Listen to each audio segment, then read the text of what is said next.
Assalamualaikum warahmatullahi wabarakatuh. Waalaikumsalam warahmatullahi wabarakatuh. Wassalatu wassalamu ala Rasulillah Muhammad ibn Abdillah wa ala alihi wa ashabihi wa man tabi'ahu wa wala wa la hawla wa la quwwata illa billah.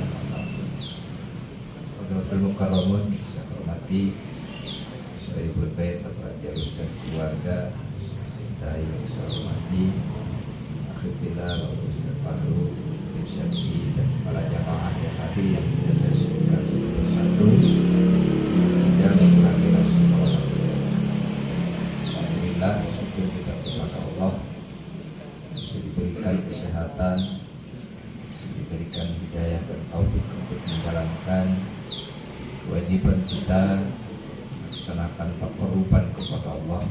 Mudah-mudahan sholawat, salawat kita, tawasul kita sampai kepada Allah dan cahayanya dikembalikan oleh Allah tembus kepada kedalaman hati dan jiwa kita.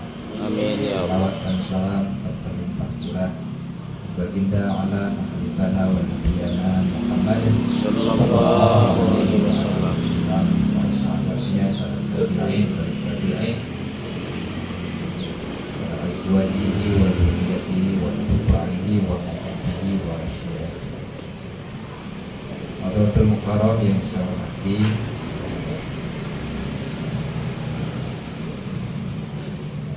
melanjutkan materi yang bulan lalu bahwa Allah akan mengantarkan kita, memberikan jalan kita kepada darajatul ihsan.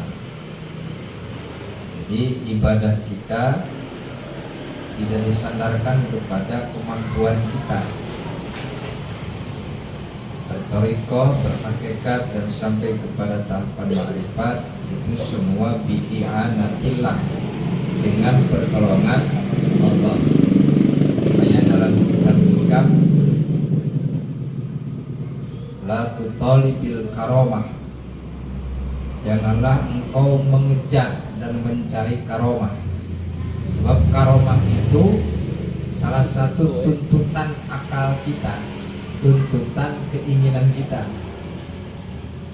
Biarkan itu datang hasil daripada istiqomah.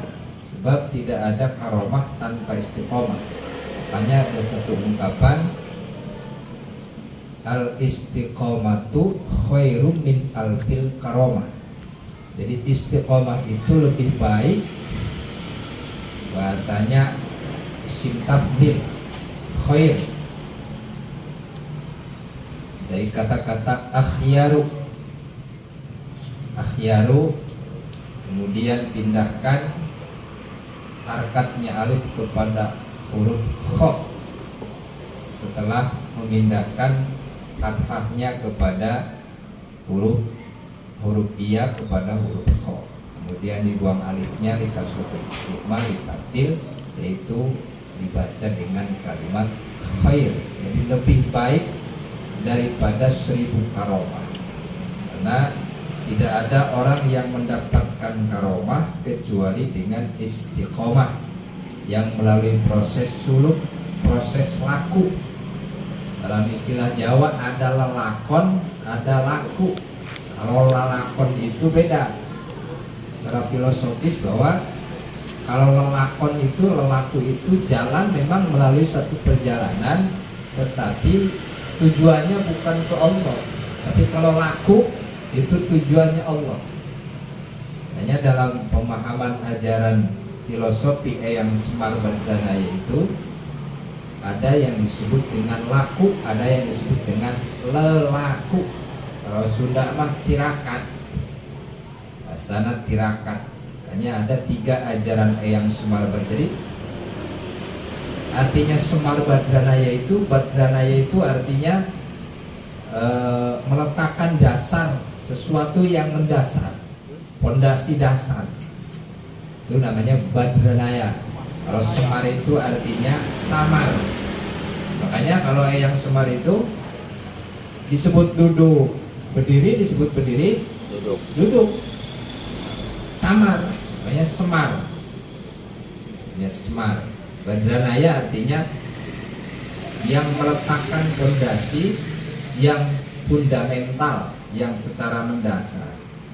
Hanya ini adalah untuk sampai kepada tingkatan tauhid. Kalau makanya yang semar itu mengajarkan ajaran ya satu ya sampai kepada tingkatan hulul, ittihad yang disebut dengan manunggaling kaula. Manunggaling kaula Gus itu pemahamannya bukan apa yang kita dengar, bukan yang kita dengar seperti sejarah para wali Siti Jenar, bukan. Jadi terasa bahwa kita selalu bersama Allah itu sudah manunggal. Kalau ngobrol ke situ, ini cerita filosofis pewayangan Eyang Semar yang dalam cerita Punakawan. Ada Bagong, ada Petruk, ada Gareng. Nah, panjang kalau cerita itu. Bagian Ustaz Bahru itu urusan wayang Eyang Semar. Nah, filosofinya bagus. Hanya ada ajaran yang disebut dengan 3 ajaran.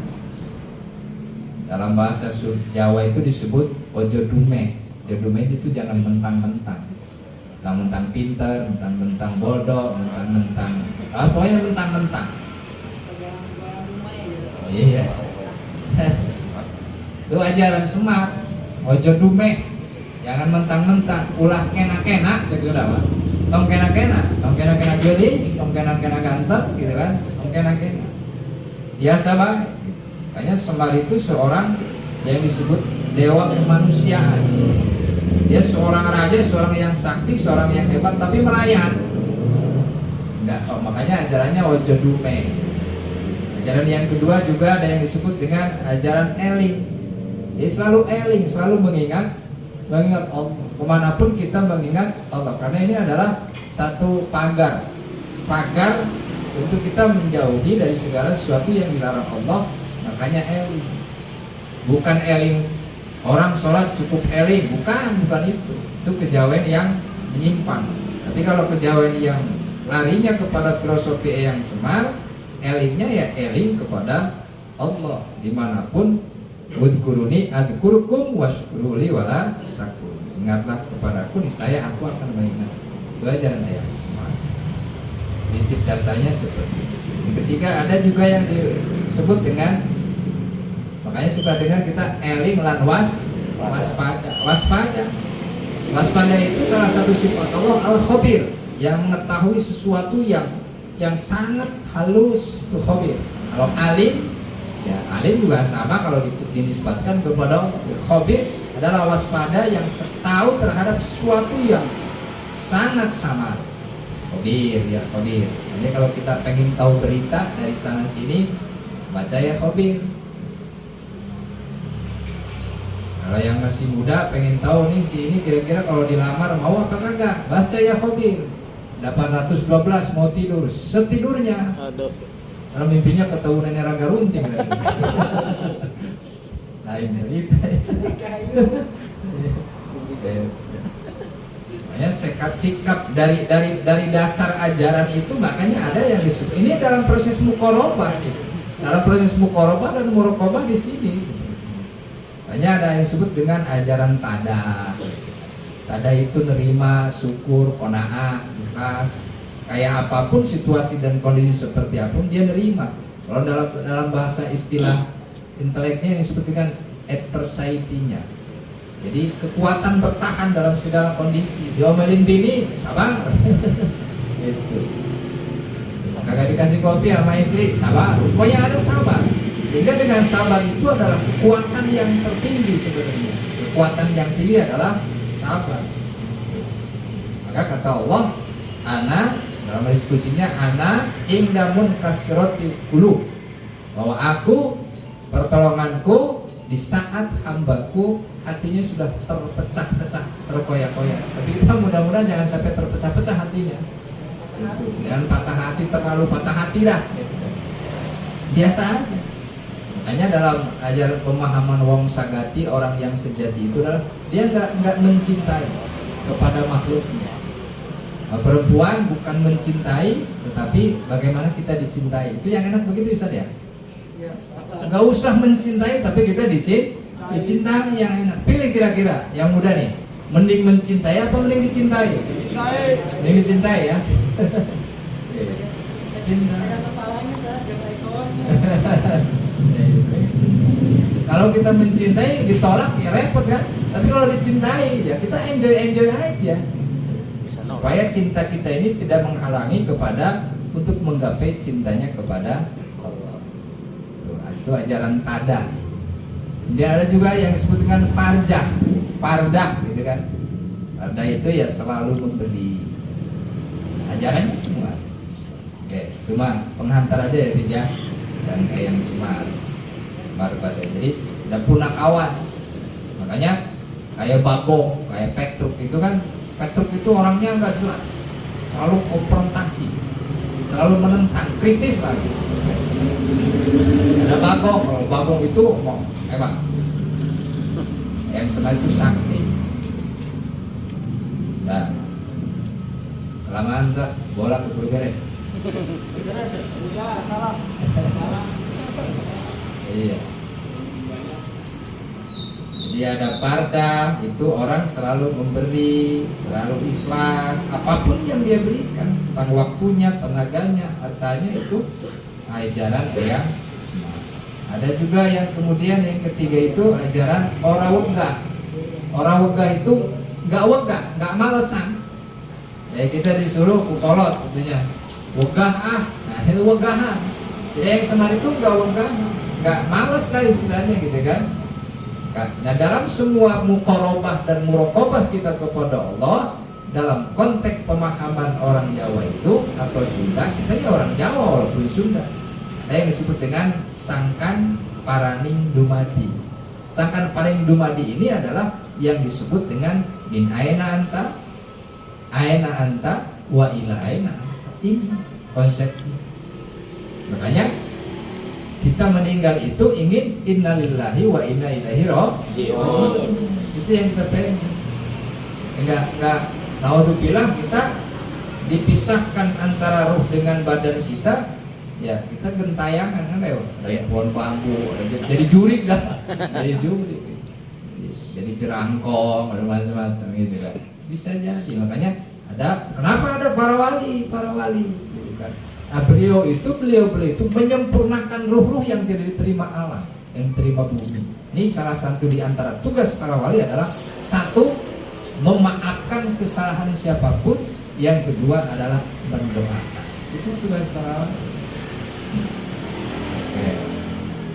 Walhasilu anna man ijtahada bittaqarrubi ilallah bil faraidi tsumma bin nawafili qarrabahu Allah taala ilaihi waraqahu min darajatil iman ila darajatil ihsan. Jadi ini kita masih pada derajat Islam, masih pada derajat iman. Di iman ini masih goyang kita, masih goyang. Apalagi kalau tahapannya imannya iman taklid, iman ikutan. Masih jauh kita kepada iman hakikat atau iman hak, iman yang sebenar-benarnya. Kita mungkin baru masuk tahapan iman ilmu. Dalam salah Safinatun Najah, Syekh Nawawi Al-Bantani membagi iman itu terbagi 4 tingkat. Satu iman taklid, yang kedua iman ilmu. Saya nggak berani membahas iman yang tinggi karena saya juga belum nyampe. Makanya perang kita masih perang.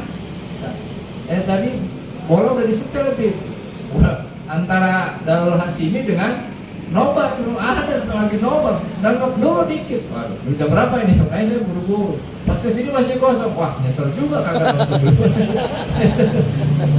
Ini perang ini. Coba kalau nggak diberi taufik, hidayahnya kita sudah ada ya Bib ya. Hidayah itu adalah letupan hati kita, ungkapan hati kita yang paling dalam ingin melakukan sebuah kebaikan. Tapi ketika dihadapkan dengan sesuatu yang enak, yang indah, nah perang di sini. Nah taufiknya di sini. Dapat nggak taufiknya? Gitu. Ya contohnya saya aja tadi udah nonton bola. Saya kan hobi banget sama bola. Karena dulu saya pemain bola gitu. Main bola dulu, walaupun kurus-kurus begini gitu. Ya main bola itu udah mainan kita dulu.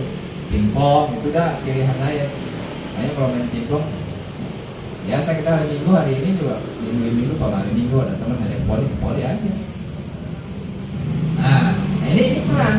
ketika saya umpamanya tadi udah nengok bola, di pos lagi bolanya ini roba gitu. Ini akal kebagi dua. Ini yang bermain akal, bukan hati.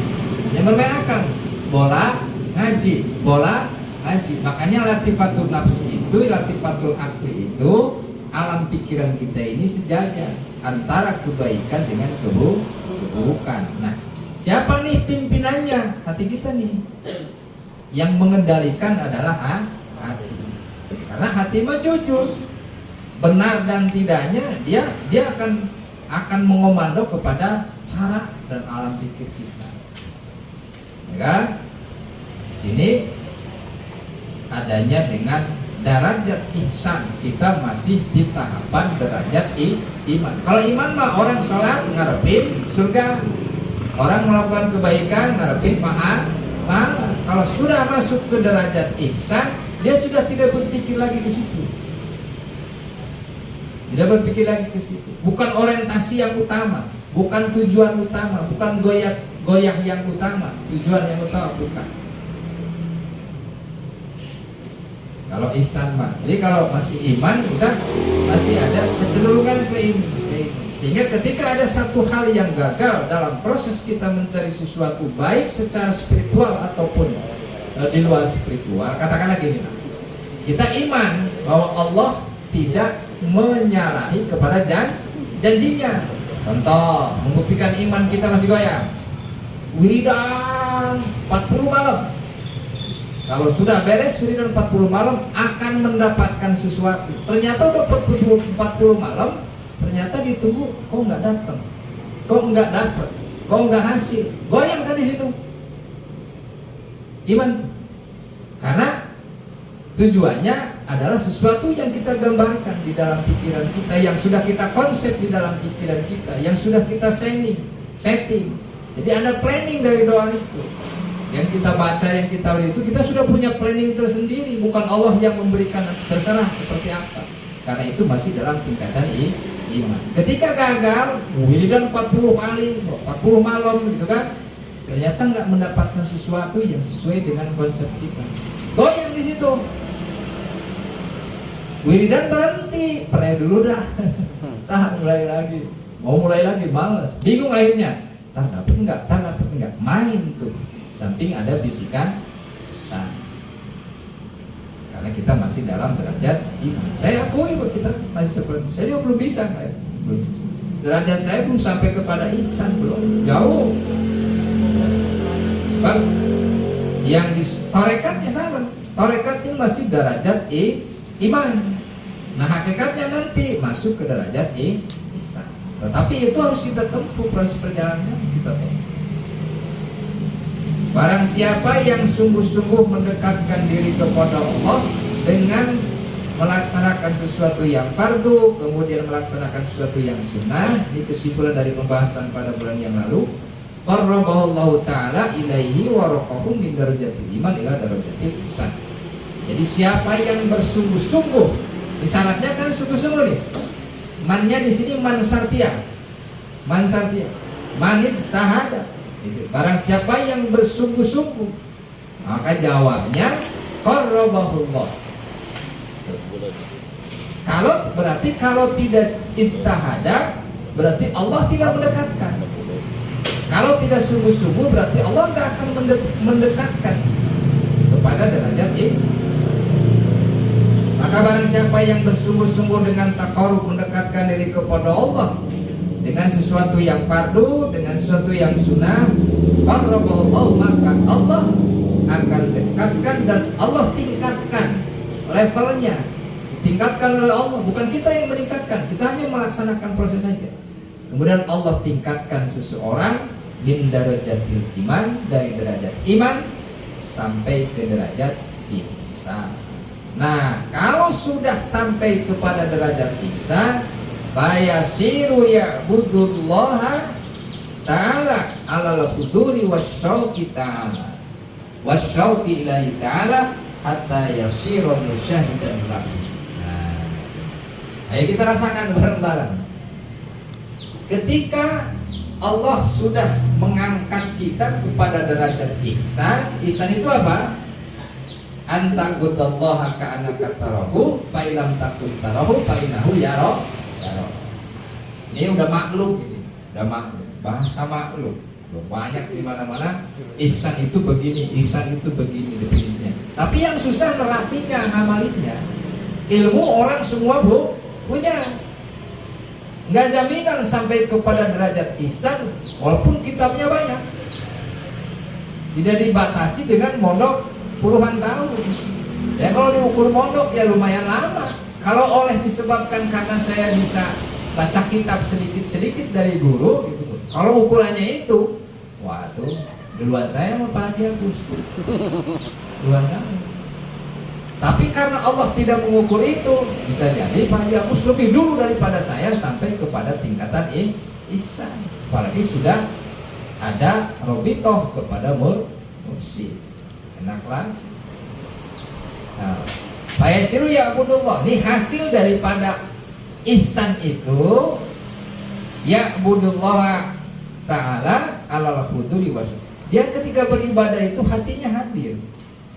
Hatinya hadir itu dia merasa bahwa Allah meliputi kita. Pertolongan Allah selalu terasa. Pertolongan Allah selalu terasa. Ya, nggak usah kita lagi kerja dah, nggak usah kita lagi ngelas dah, lagi sholat aja. Apalagi kalau main bola, kayaknya kemungkinan kecil kita kan, kita main bola nih, kemungkinan kecil kita eling kepada Allahnya dikit, kemungkinan kecil.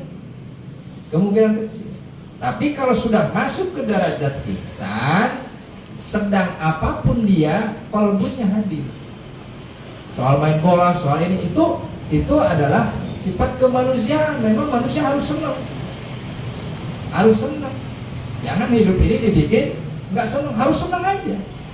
Kenapa kita senang? Karena kita yakin bahwa rahmat Allah sangat luas. Yakin bahwa Rasulullah adalah sebagai rahmatan lil alamin. Kan kata Allah, "Falidzalika falyafrahu." Dengan hadirnya dan lahirnya Rasulullah, udah senang. Makanya kita bersolawat dengan hadroh, dengan masak-masak, kan jagung, gitu kan, macam-macam. Semalam ya yang pulang tahun baruan semalam. Bakar jagung, saya di dalam aja. Dari pikiran udah macam-macam. Pulang, orangnya bakar jagung dulu, kagak. Bau kentutnya mau jagung. Ya iyalah. Namanya kentut ya bau ya. Nah ini yang harus kita kejar, harus ingin gitu. Kan ada orang yang nggak peduli, nggak pengen, aku pengen terima ibadah aja lah. Dia tidak berpikir tentang sampai di mana nih saya, pengen sampai ke tingkatan mana nih kita. Ya kita kan ini sekolah, kita lagi sekolah di dunia ini lagi sekolah. Kita dari SD pengen sampai kepada kelas 6, kemudian ke SMP pengen tamat, perguruan tinggi kita pengen tamat sampai dapat wisuda. Nah kita hidup ini secara ubudiyah, secara spiritual punya target dalam pengertian kita punya gambaran soal nanti yang meluluskannya kan Allah. Makanya tidak mesti wali itu tahu bahwa dia seorang wali. Ada yang memang diketahui. Karena apa? Ya macam-macam tingkatan para wali. Ada dia itu wali tapi dia nggak tahu dirinya wali, sebab ada kemungkinan itu disamarkan Allah. Sebab ketika dia tahu bahwa dirinya wali, ada kemungkinan, ada celah iblis masuk sehingga dia merasa aku. Ketika dia sudah merasa wah udah wali, saya ini termasuk akhir-akhir tahun ini saya dihadapkan dengan orang yang ngaku-ngaku wali. Saya bingung, mau saya bukan wali, saya wali murid juga bukan saya. Iya, saya nyekolahin anak gua kagak. Nyekolahin bini ya udah tua. Apa jadi wali murid? Nah, ini kadang-kadang ini dunia yang begini. Sebab kalau soal kesaktian, soal dikumpulkannya salah satu kehebatan ya jin juga hebatan jin daripada kita mah. Jin bisa menyerupai manusia, kita nggak bisa menyerupai jin. Tapi kepentingannya apa tadi? Goyahnya apa? Tujuannya apa? Nah, kita ingin sampai kepada derajat ihsan yaitu ketika orang sudah sampai kepada makom ihsan, yang disebut ihsan itu ada sebagian kalimat, ada yang mengatakan disebut bahwa hakikat ibadah itu hudurul qalbi wasyauqi ilaih, hatinya hadir dan ada rindu ya. Ada kerinduan kepada Allah. Nah, saya kalau baca ini malu sebenarnya, malu. Saya udah rindu belum sama Allah. Ketika saya sholawat rindu kan kepada Rasulullah. Sholawat kita. HP. Sholawat sallallahu alaihi Muhammad kering ya. Tasbih sallallahu alaihi Muhammad. Bisa aja begitu ya. Bisa aja gitu. Nah ini kan makanya tidak ada kumpul dalam satu hati antara kumpul orang yang cinta dunia dengan cinta Allah. Enggak. Ini harus ada yang disingkirkan satu. Jadi kan kelakuan kita ya Pak ya. Kelakuan kita. Kenapa saya bisa ngomong lagi sholawat enak sallallahu alaihi Muhammad. Target 500 kan habis sholat duha targetnya. Apa di pinggir kita kangkring kan minimal ditengok. Sholawat tetap kita sallallahu alaihi Muhammad. Mantap nengok sebelah kiri kan. Ya lagian HP kita deketin, udah HP saya lagi matiin berapa. Cuma gitu, giliran HP kita lagi wiridan, ditelepon sama istri kagak diangkat-angkat, nggak aktif, bini curiga. Ribet juga kan? Ribet ya, gimana caranya? Udah. Ya emang sempat ngomong, udah saya nggak usah punya HP.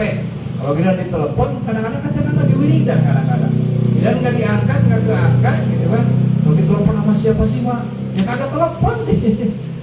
Disangkanya kita lagi teleponan, padahal kita sedang telepon Rasulullah.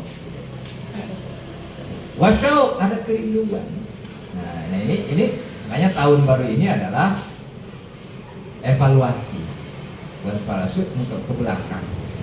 Makanya dalam kata saya atau ilah bahwa keinginanmu mengetahui sesuatu yang sama yang ada di dalam dirimu jauh lebih baik daripada kamu ingin mengetahui sesuatu yang sama di luar diri. Artinya introspeksi tahun ini. Tahun ini kita ke belakang ya introspeksi. Tapi jangan kita set flashback aja ke belakang.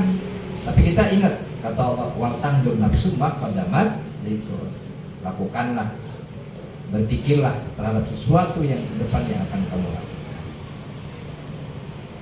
Hatta yasira musyahidan bi ainil basirah faka'annahu yara. Nah, endingnya adalah ketika hati hadir, ketika ada kerinduan, maka dia di situ yang disebut dengan musyahidan, bermusyahadah dengan keagungan Allah. Jadi melihat apapun keagungan Allah yang terasa. Ini jauh kayak kita ya, jauh. Hanya orang untuk sampai ke tingkatan ini perlu laku yang cukup lama, nggak bisa istilahnya. Makanya suluk secara dohir aja itu harus dilakukan. Guru saya menyarankan kalau tiap malam Jumat minimal 40 Jumat. 40 Jumat berarti berapa tahun? 2 tahun setengah kurang ya. 40 Jumat. Sekarang ya 7 bulanan ya, 10 bulan, nggak ada tahunan kan? Yang dia 40 Jumat.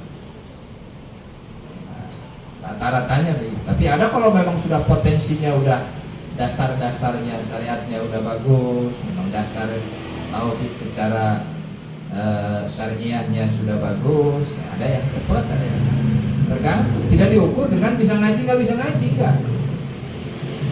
Kayak ya banyak para wali jadi kalangan preman banyak.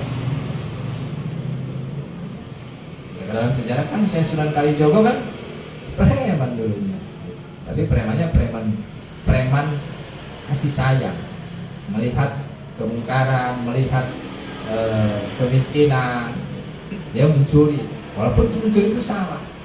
Walau alam cerita yang sebenarnya seperti apa. Hingga pencurian itu dari kan ayahnya itu Bupati Tuban namanya Iwalatika, ambillah dari gudang pangan bagi-bagiin ke masyarakat nih miskin. Salah ya salah secara hukum, tapi di situ ada ainur rahmah, ada pandangan kasih sayang di situ. Nah, makanya jadi yasiru musyahidan lahu ta'ala bi'ainil basir. Dia seolah menyaksikan dengan mata hatinya. Ainul basirah. Disebut ainul basirah. Apa yang dirasakan? Faka'annahu yarahu, seakan-akan dia itu melihat Allah. Ini yang disebut dengan ihsan. Jadi nggak usah kita, ya makanya kan kenapa Allah itu maha gaib. Maha gaib. Jadi untuk mencintai sesuatu yang gaib itu ya susah kan? Makanya perlu proses. Tadi pertolongan Allah yang paling kuat. Fahina idin yang taliu qalbuhu bima'rifatihi wa mahabbatihi thumma la tazalu mahabbatuhu tatazayyadu hatta la yabqa fi qalbihi ghairuha. Ini hasilnya, produknya apa ini? Maka ketika sudah musyahidan di ainil basirah, fahina idin yang taliu qalbuhu bima'rifatihi, maka akan penuh hatinya dengan mengenal Allah dan dengan cinta kepada, ya. Kalau kita mendengar bahasa makrifat itu kayaknya sesuatu yang sangat jauh. Makrifat juga ada tahapan. Ya makrifat secara awam itu minimal kita idraku sifatillah, paham terhadap sifat-sifat Allah yang disebut dengan sifat 20. Sifat 20 ini kita sulit belajar, sulit. Apalagi kita udah pikiran kemana-mana, bikin anak sekolah, kan, bikin keluarga dan sebagainya. Udah nggak sempat kita belajar sifat 20, apalagi bawa kitab. Ya udah dengar aja. Di mana intinya udah dirangkum dari sifat 20 ini kepada la ilaha illallah. Nah, la ilaha illallah ini kita kejar. Tanya kepada mursyid. Allahnya disebut dengan alif lam lam ha itu. Ayo kita tanya. Ini ada. Makanya yang Semar ini ngajarkan yang seperti itu. Sebenarnya saya enggak, ngeri juga saya ngobrol kayak begini. Waduh, ini udah tingkatannya lumayan menurut saya. Tapi kalau bagi tingkatan kayak guru kita, Maulana Habib, tapi ini harus kita sampaikan sebagai panduan. Makanya dulu mah ketika saya mulai jajah tarekat tahun berapa, di umur 25 tahun, karena saya masih pesantren, masih ngaji kita, saya nggak boleh, paling tuh ke tarekat-tarekatan, barang. Ternyata guru tahu kapasitas kita. Oh sekarang dari sini dulu, syariat dulu, syariat dulu sampai selesai. Ya sekarang kita syariat nggak keburu dulu. Keburu ngaji, nggak keburu apa, langsung ke tarekat, nggak apa-apa ya, karena ada pembimbing. Kan Allah yang ngasih nanti. Kalau mursyid wasilah sebagai pembimbing, murabbi. Hatta la yabqa fi qalbula tsumma la tazalu mahabbatuhu tatazaidu hatta la yabqa. Nanti makanya tadi kenapa disebut kita tidak mencintai, tapi dicintai oleh makhluk. Bukan berarti kita sama istri bukan nggak cinta, bukan. Artinya itu cinta dalam konteks kita punya tanggung jawab, kita punya kebutuhan dan kewajiban lahir dan batin. Nah, nggak usah lama-lama ya. Udah habis sekolah belum? Iya. Udah? Udah. Oh ya udah, kalah lagi ya. Kalah banyak. Tadinya mas saya kalau habis ngaji kalau menang sampai 5 kadang pulang ya saya sujud syukur. Ini kagak jadi. Udah bikin panas dingin aja kalau ngeliat bola kita. Ya, saya kira itu. Kalau nggak ada pertanyaan, itu kesimpulan daripada yang disebut dengan taat secara zahir. Taat secara zahir yaitu melalui melaksanakan sesuatu yang fardu dan melaksanakan sesuatu yang sunnah. Yang kita kejar adalah sampai kepada derajat ihsan. Ketika sudah dapat ihsan, nah berarti predikatnya adalah muhsinin. Makanya wallahu yuhibbul muhsinin. Allah mencintai orang yang berbuat kebaikan. kebaikan. Yang berbuat kebaikan seperti kita ini selalu berbuat baik insya Allah. Cuma sampai kepada derajat ihsan itu. Makanya amal itu kan dua.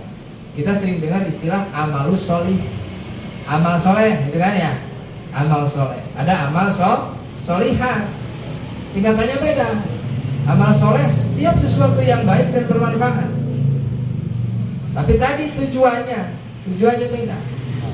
Kalau solihat itu sudah tidak berharap apa-apa. Sama dengan ibadah, ubudiyah dan abudah. Beda. Kalau sudah tingkatan abudah, udah masuk kepada tingkatan ihsan atau muslim. Yang dia ibadah, jalan aja ibadah. Tidak ada pikiran gimana pengen.